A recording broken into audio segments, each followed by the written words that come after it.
공법은 워낙 법조문이 많기 때문에 법령집을 인쇄할 때 법률만 넣어놨어요. 대통령령은 있지도 않아. 껍데기만 넣어놓은 거예요. 껍데기만. 그런데 그 법령집에는 입주기재 최소구역의 지정권자를 국토교통부 장관이 지정한다고 넣어놨거든요. 이 들어가 있거든. 그런데 부칙에 따라 가지고 입주기재 최소구역의 지정권자인 국토교통부 장관만 지정하고 가다가 그 지정의 효력이 2017년 12월 31일까지만이에요. 그래서 이번에 시험 잘못 내가지고 이거를 전부 정답 처리된 게 바로 그 부분이에요. 개정된 걸 몰랐던 거예요. 출제하는 사람들이.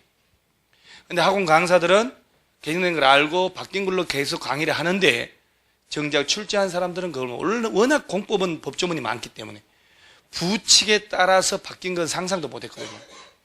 그래서 여러분 시험에 입주기재 최소구역은 국토교통부 장관만 지정하고 그러면 안 돼요.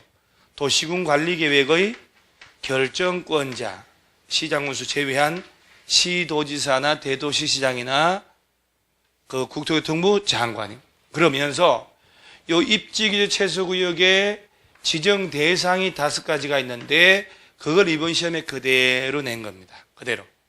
그 다음에 요거는 행위 제한이 아까 4가지처럼 뭐 따로 법률로 정하고 국토법령에 규정이 있고 그런 게 아니라 입지기재 최소구역이 지정되면 거점도시 육성하려고 입지기재 최소구역 계획이라는 걸 짜야 돼요. 이 계획에 따라서 적합하게 건물 짓고 해야 돼요. 그러니까 시험을 공부할 때 요거 지정 대상 공부해 놓고 입지기재 최소구역 계획 짤 때 내용이 어떤 거 들어가는지를 정리해 놓으면 돼요. 깊이 있게 절대로 못 내니까. 그러면 1번 보세요. 지정 대상에서 6분의 1번 도시군 관리계획의 결정권자 거기 줄을 딱 치는 거예요. 는 도시적의 복합적 토종을 정진시켜 도시정비를 촉진하고 지역 거점을 육성할 필요가 있다고 인정되면 다음에 해당한 지역의 주변 지역의 전부 일부를 도시군 관리계획으로 뭘로 지정한다고요? 입지규제 최소구역으로 지정할 수 있다. 밑에 박스에 5개 나오죠? 이 5개가 객관식 내기 참 좋잖아요. 5개 그대로 안 치면 되잖아요. 그 중에 하나를 틀리게 하고. 그 중에 가장 후보가 앞으로 뭐 모의고사 계속 나오고 하니까 3번이에요. 몇 개 이상?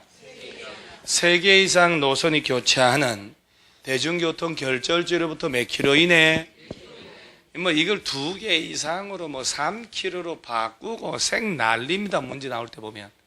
자, 그럼 다시 한번 여러분요.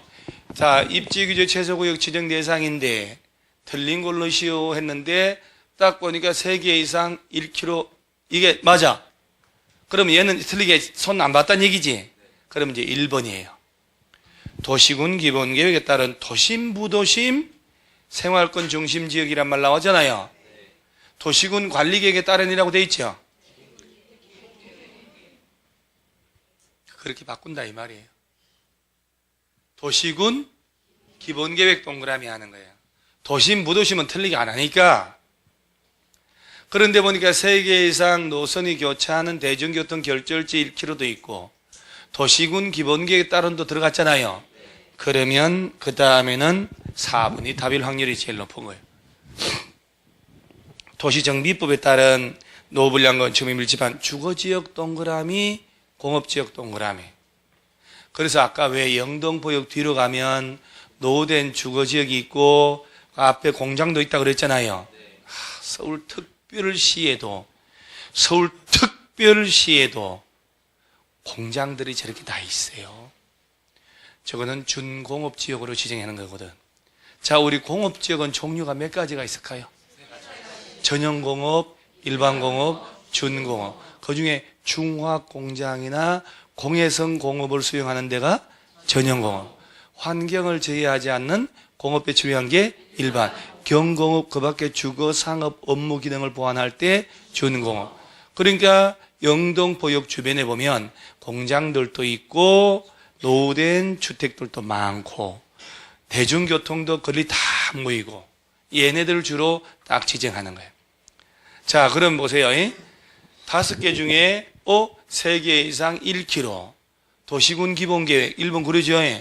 그 다음 노후된 주거지역 상업지역이라고 돼 있죠. 상업이 아니고 공업지역. 슬쩍슬쩍 바꾸는 거예요. 그런데 주거지역, 공업지역 셋 다 나왔죠. 그러면 5번은 절대로 정답이 될 수가 없어. 바꿀 수가 없어. 앞만 바꿔봐도.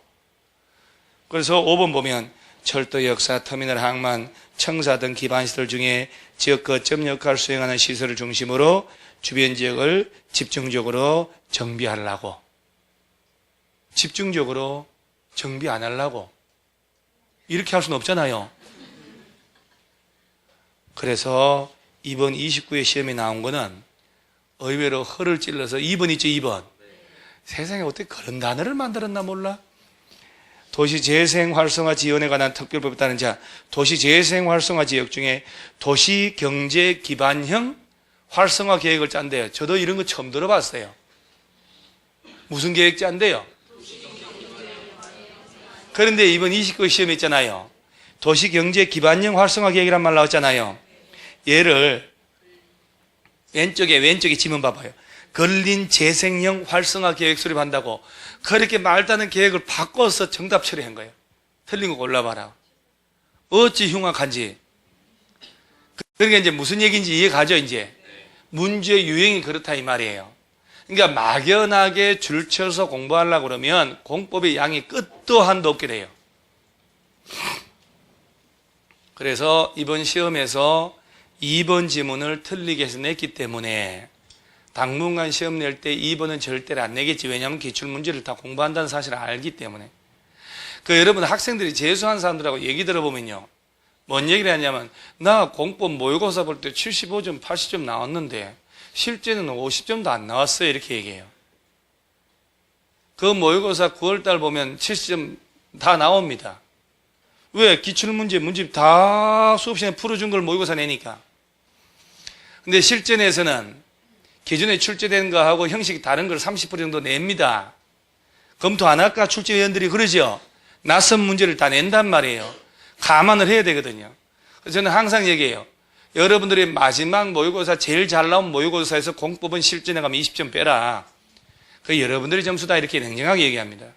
75점 나온 사람은 55점 나오고 합니다. 그 현실이에요, 현실. 80점 나오면 60점 나옵니다. 그런데 강의하는 선생님들은 그런 얘기 안 하거든요. 나중에 기분 좋으라고 모의고사 되게 쉽게 내버립니다. 쉽게 내고 길을 쫙 해서 막 이렇게. 사실은 그게 실력이 아닌데요. 그리고 실전에 가면 전 과목이 늘상 보던 시스템과 다른 시스템, 누가 강의해도 똑같아요. 다른 시스템 문제가 30% 나오게 돼 있어요. 거기서 멘붕이 오면 나머지 못 보는 거예요. 그러니까 나중에는 모의고사 80점 이상 나오셔야 돼요. 네. 그래 현장 가면 60점, 65점 나오는 게 공법이에요. 자, 이제 칠판 하나 봐봐요. 입지규제 최소구역 지정 대상이 몇 가지? 5가지가 있다는 건 알고 출발해야 되잖아요. 이 중에 3개 이상 노선이 교차하는 대중교통 결절지 나오면 몇 킬로? 1km. 노후불량 건축 및 밀집한 주거지역 또는 공업지역. 도시군 기본계획에 따른 도심, 부도심, 생활권 중심 지역. 이 3가지가 제일 포인트다 이 말이에요. 어차피 하나는 써먹었으니까. 자, 그리고 난 다음에 결론을 때려봐야 돼요. 한 장 넘어가면 139페이지로 가요. 139페이지에 12번 맨 위에서 입지규제 최소구역에서 행위제한 있나요? 제목 줄 쫙 치고. 자, 여기서 본문 들어가기 전에 봐요. 영등포역 주변이 입지규제 최소구역 지정됐다고 가정을 하고요. 그러면 그 안에 건축을 할 때 뭔가 규제를 하는 근거가 있을 거 아니요? 뭐 조례가 있다, 따로 법률을 만들어라 했듯이 여기서 뭘로 하냐? 입지규제 최소구역에서의 행위 제한은 용도지역 지구에서의 토지의 이용 및 건축물의 용도, 건폐율, 용적률, 높이 등에 대한 제한을 강화하거나 완화하여 따로 줄쳐요.